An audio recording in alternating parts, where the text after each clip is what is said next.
Hey guys, welcome back to another video. In this one, we're going to talk about solving inequalities. So what do we mean by solving inequalities? Well, normally when you think of inequalities, you probably think of something like x is bigger than 3 or x is less than or equal to 5, something like that. But sometimes uh, these things are disguised in what look like equations.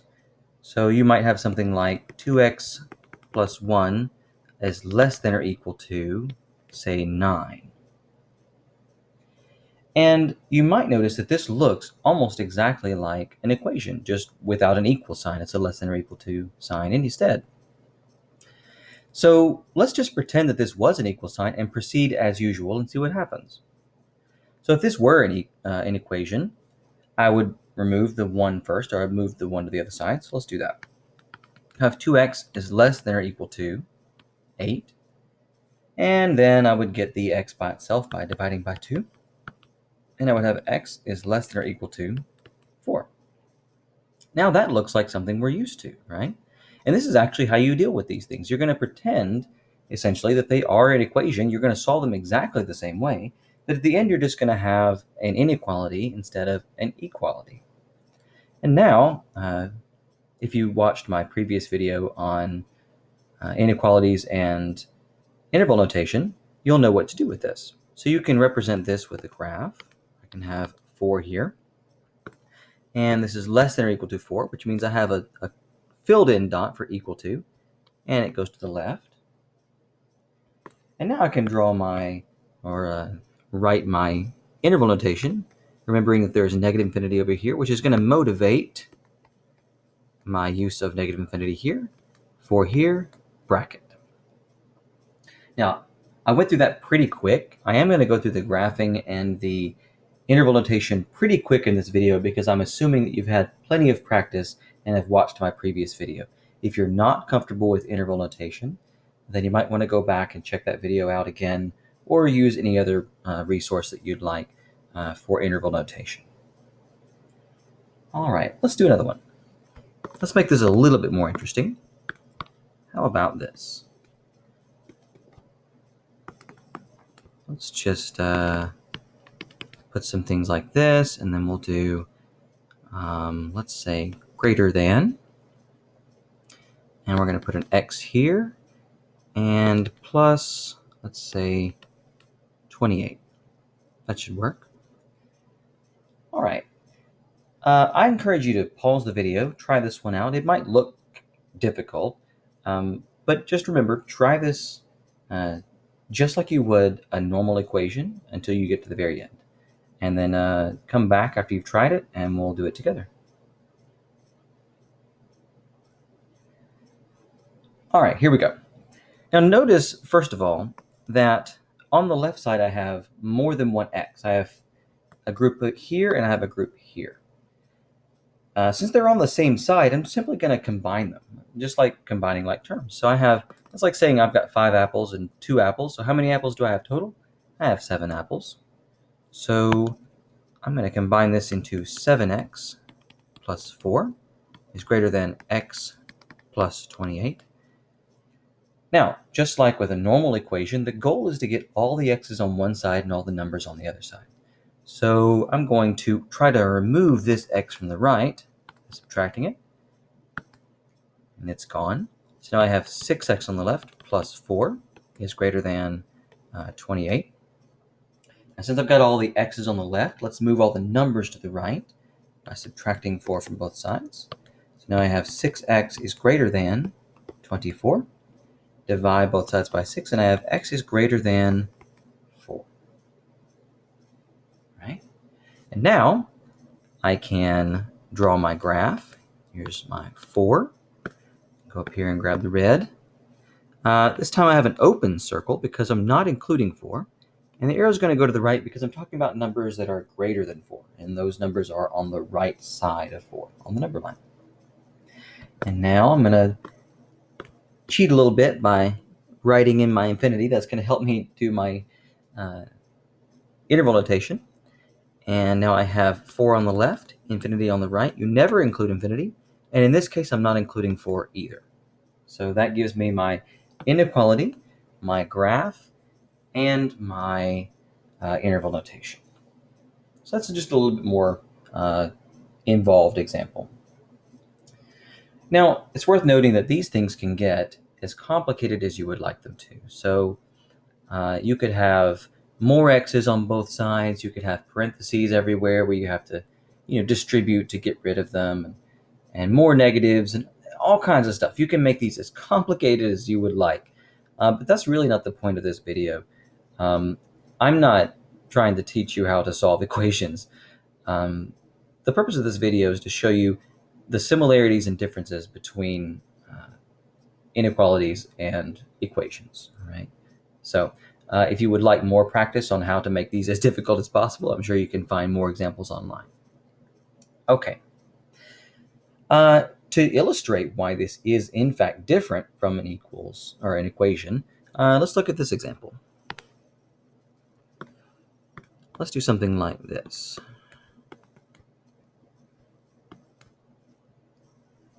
We'll keep it real simple. All right. So this looks just like the previous examples. It looks like a normal equation. But the one difference here is when I solve this, I'm going to have to divide by a negative number. So to get x by itself, I need to divide by -2. So let's do that. When I do that, I have x over here on the left, and I have on the right, I have a -6. I'm going to write that exactly as I'm supposed to, as algebra dictates. You have a positive number divided by a negative number, you get a negative number. But when solving an inequality, when you divide by a negative number or multiply by a negative number, you're going to take this symbol in the middle and you're going to swap it. You're going to reverse it. So now instead of a greater than symbol, I have a less than symbol. Now, if it started as less than, it would be a greater than symbol. So whatever it is, you're just going to switch it the other direction. And if you think about it, this kind of makes sense, right? I don't know if you've ever thought about this before, but if you think about on a number line, what happens? If you take a positive number, something over here, and you multiply it by a negative, it ends up being negative, right? It sends it to this side. And if I start with a negative number and I multiply it by a negative times a negative, as everyone knows, is a positive. So essentially what happens when you multiply or divide by a negative number is you're reversing this number line. You're switching anything over, what was on the right to the left and left to the right. So let's say any line that you had is going to now be reversed, right? That's what this does. So that's why when you multiply or divide by a negative number, you have to switch this inequality symbol in the center. Okay? All right, let's try another one. You try this one.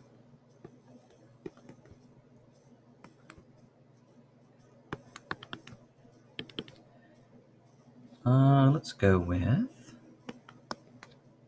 that. That'll work. All right, give that one a shot, and then come back and we'll do it together.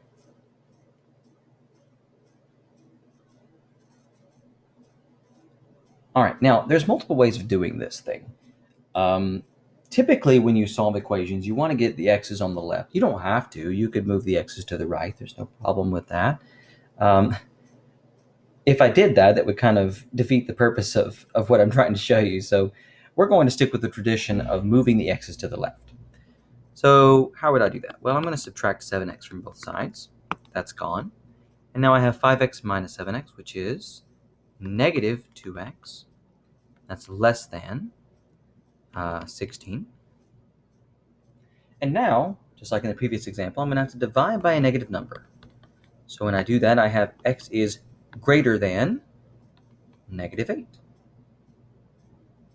Okay, so sometimes this happens not because you start with a negative in front of an x, but because it arises when you start moving the x's around, right? So at any point, if you divide by a negative number or multiply by a negative number, you will have to do that switching of the symbol. All right, so let's go ahead and sketch this real quick. That's -8, not included because it's not equal to, and greater than. Okay, and that means our interval notation will be open, -8, 2, infinity. You have to be careful not to make those the same. And open. So that's what that looks like.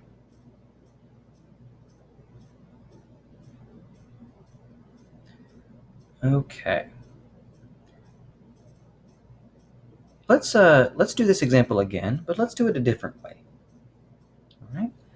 Let's go back and let's see if I can delete this stuff.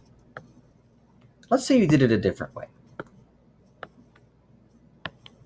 Let's see if I can get rid of this stuff. All right. Instead of bringing the x's to the left, let's say we moved them to the right. Now, some students have an issue with this because they're uncomfortable moving things if there's nothing left. But let's do it anyway, because maybe you're thinking, well, if I move it to the right, then I don't have a negative at all. So I don't have to worry about that whole dividing by negative business. And you would be correct. So let's do that. So let's subtract 5x from both sides. You can totally do that. But you have to be careful when doing this, because when you get rid of everything on the left, something still has to be there. What is it? 0. All right, less than. And now I have positive 2x. So now I no longer have a negative here. And then plus 16.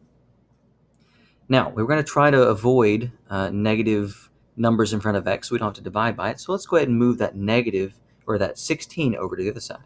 So if I subtract 16 from both sides, that's going to give me negative 16 is less than 2x. And now I divide by 2.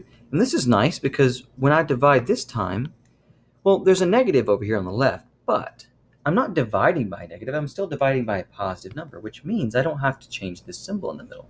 So this is now negative 8 is less than x. Now, the nice thing is about this, we didn't have to change that symbol. But if you notice at the end here, this looks a little odd because we're used to seeing x on the left when we look at these inequalities. And traditionally, that is the way they're written.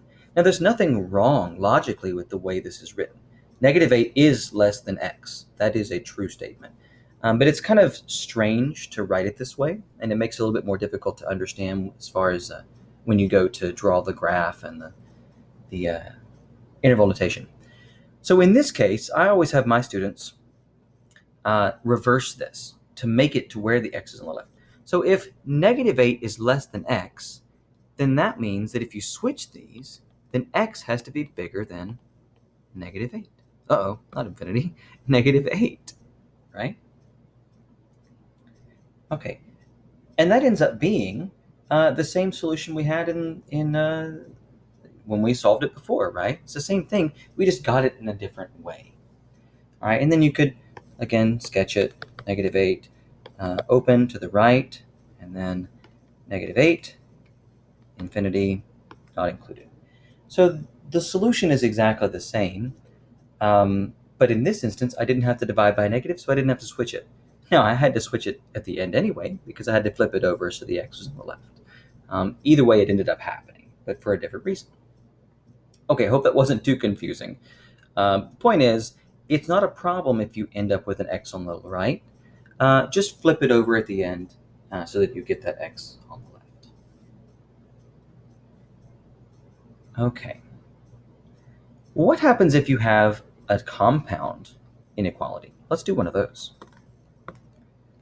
What do I mean by compound inequality? Well, compound inequality, let me write an example before I write one that's more complicated. Something like this, right? That's a compound. So that means x is between 3 and 5. What if it was a little bit more complicated than that? What if they had something like x less than, 6 less than 2x plus 4 less than or equal to, let's say, 20. That should work out. Now it looks the same as what I just had up there. You still have two symbols here. But how do you solve something like this? Well, if you remember back to when you were taught how to solve a basic equation, you're always told that whatever you do on one side of an equation, you have to do to the other side of the equation. Well, there's really honestly nothing special about right and left sides, doing it on one side versus the other side. What really matters is you do it to all sides. So if you look at this, you'll notice there's actually three regions, right? There's a left region, a middle region, and a right region. So instead of thinking about whatever I do on one side, I do to the other side, think of it this way. Whatever I do to one region, I do to all the other regions. That makes this very, very simple. So what I'm going to do is just pretend this is a normal equation, but I'm going to do the same thing to everything. All right. Now, the goal should be pretty clear. I'm trying to get x in the center by itself. So I have seen some students try to move things from the outside in because they want to move things around different directions. But keep the goal in mind. The goal is to have only x in the center. So you want to eliminate that 4 and that 2. So let's do that. So let's subtract 4 from not both sides, but all sides. So that's how that works. You can actually do that. There's nothing special about just two sides, so I'll get rid of that. And now I have 6 minus 4 is 2, less than 2x, less than or equal to, and this is going to be 16. And now I'm going to divide everything by 2, not just one side, but all the sides. You can do that.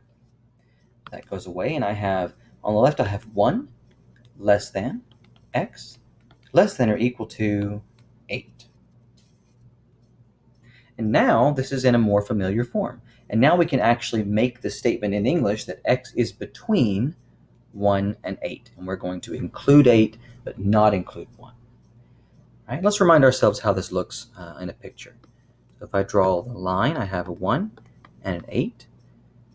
Let's get the red color up here. We're going to do not include 1, yes include 8, and it's between them. Remember, whenever we see something like this, we're going to think it's between 1 and 8. So I just connect them like that. And now this makes drawing or writing the interval notation very, very simple. I have 1 on the left, I have 8 on the right, included, not included. So that's how you handle things that have a compound inequality structure. Whatever you do to something, like it say in the center, you're going to do to both sides, all sides. Do something to everything, if you will. Okay. Let's try another one kind of like that. You try this one first. See if you can figure this out. Let's do 8 is less than or equal to, let's go with 3x minus 1. And less than or equal to, let's go with 14. Actually, let's make this even more interesting, and let's change that to a negative 3. All right, see if you can do this one.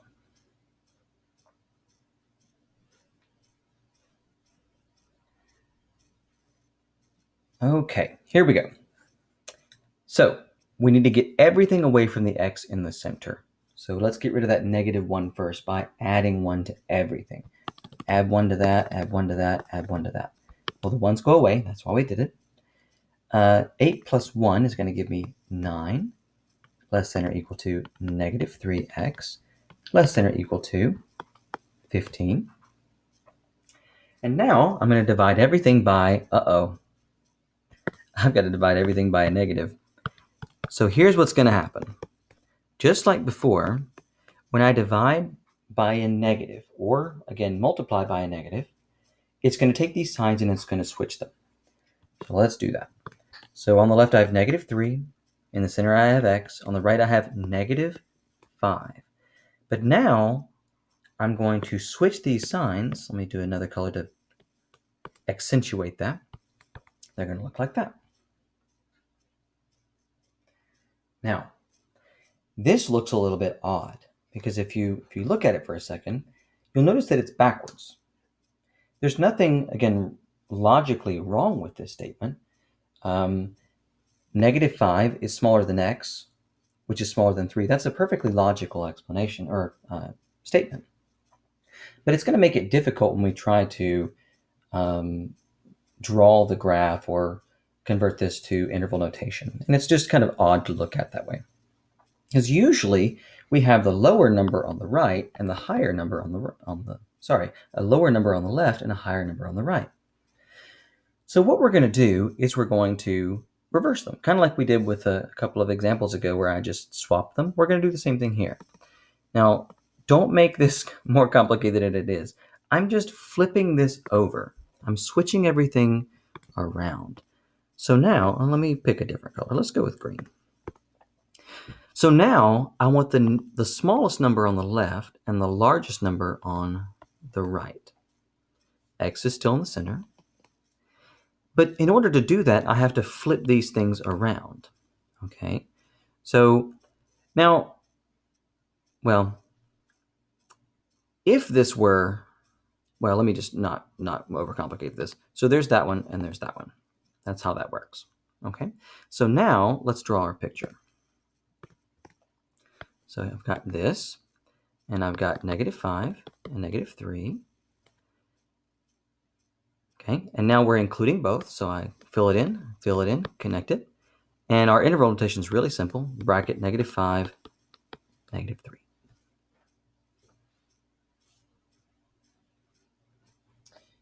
Okay. Let's try another one like that, because I want to point something out that I didn't get to do in this example. Let's try one more. You give this a shot and see if you get this right. I'm really curious to see if you get this. I'd love to be able to see if you get this, but unfortunately through this medium I can't check. But we'll pretend like I can. You try this one. Let's do, say, 5 less than, let's go with 2x plus 1 less than or equal to, and let's go with, let's say, 13. All right. Oh, again, point is to negative, so let's use a negative in front of the 2. All right, try this one, and then come back and we'll see how you did.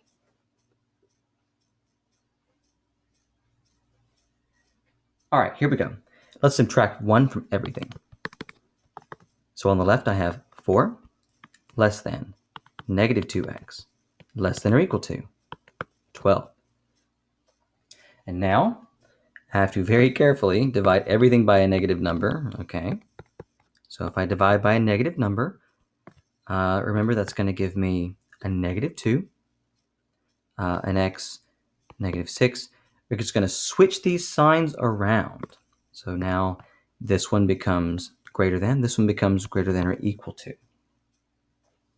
Okay, so far this looks exactly like the last example. But here's the thing that I want you to be very, very careful of. When we get to this point and we say, okay, well, I want to switch this around because it makes more sense to have the smaller number on the left. Well, let's do that. So let's switch this around. Let's use green again. I have -6 over here, -2, and an x. Here's where it gets a little interesting. We're not switching these signs, are we? We're not really switching them. We're not flipping them. What we're really doing is we're flipping this entire thing over. So really, this thing goes down here and this thing goes down here. Think about rotating it around, if that makes any sense, because this symbol has to be between x and -6. Well, where is that? It rotates here. And this one's going to rotate around where? Here. I hope I didn't make that too complicated, but the point is, the equal to one has to go between the x and the -6. Well, that's over here. So that's going to be like this. And this one is going to end up being over here like this. So you can't just take this one and flip it and take this one and flip it, can you? Because that's not really what's happening. You're reversing this. You're reversing the entire statement as a whole. All right? Okay, let's go ahead and finish this out just for completeness sake. So So we have another example of how to graph this. -6, -2. Closed, open, connect. And now our interval notation will have -6 to -2, open for -2, and closed for -6. And that's how you deal with compound inequalities. Now, there's one more type of inequality that we need to talk about, and that's inequalities that deal with or statements. All right, so let's do one of those. One should probably be sufficient. Let's keep it really simple. Let's do x minus 3 is less than 5, and 2x is greater than, let's say, I don't know, 30. Okay. Now this is an or statement. So either x minus 3 is less than 5 or 2x greater than 30. 2x is greater than 30. Well, you're just going to treat this like two separate problems. So let's actually just go through this like we normally would. So if I solve this, I have x is less than 8. Or if I divide both sides by 2, I have x is greater than 15. So now this is in a more familiar format, right? So if you get two equations, or not equations, but inequalities with an or statement, you're going to work them out separately, but keep that or. So now we have x is less than 8 or x is greater than 15. And that's as simple as that is. So now let's graph that. So we're going to go in here and graph this. I have an 8 and I have a 15. And we're not including 8, and we're going to go to the left. Not including 15, we're going to go to the right. And that's what that looks like. All right, now let's go ahead and do the interval notation just so we get practice with that. This is the weird one. On the left, I have negative infinity over here. I have infinity over here on the right. And remember, we're going to treat this as two different interval notation sets, but we're going to join them together with union. So let's do the one on the left. So the left one's going to be negative infinity to 8, not included. Union, that's what or means. And we're going to not include 15, and then up to infinity. Never include infinity. So that's how we would write this particular inequality in interval notation. Okay, well, I think that's going to do it for our introduction to solving inequalities. I hope this was instructive. I hope it made sense to you. And thanks for sticking with me to the end. And I guess I'll see you guys in the next one.